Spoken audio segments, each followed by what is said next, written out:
Thank you. So, still Piermarco here, still obsessed with growth. In fact, my next tip relates to the first one. How can you find aha moments for your users?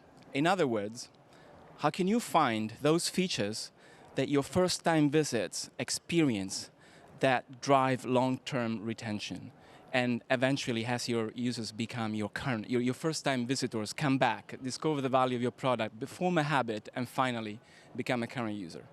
A while back, Facebook found that their aha moment was finding 7 friends in 10 days. So how can we find the magic moment for our users? I think this is a very fascinating subject, and possibly one that I cannot cover completely in the last few minutes I have left.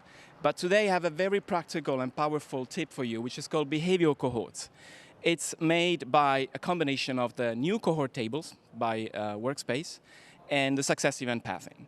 Here's how it looks.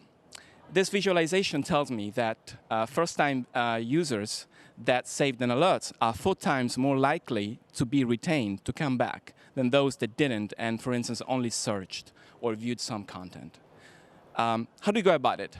First step, you need to enable success event pathing. It's a very simple step. Your admin can do this for you. They will be happy to do that for you. In fact, my admin is here and he is smiling since the day I asked him.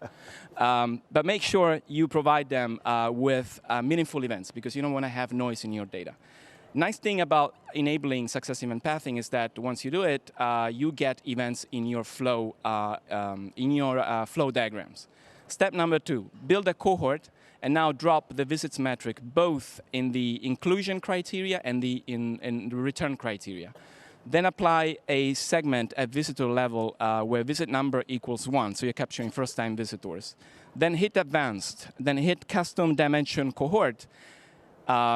Finally, drag and drop the success event pathing and hit build. And boom, your cohorts are built. Your behavioral cohorts are built. Now, just pull a line visualization on top of it and make sure that you are hitting percentages. You are selecting percentages in your visualization settings. That will normalize all the curve, and you will be able to compare likes for likes, and you will see which cohort retains the best.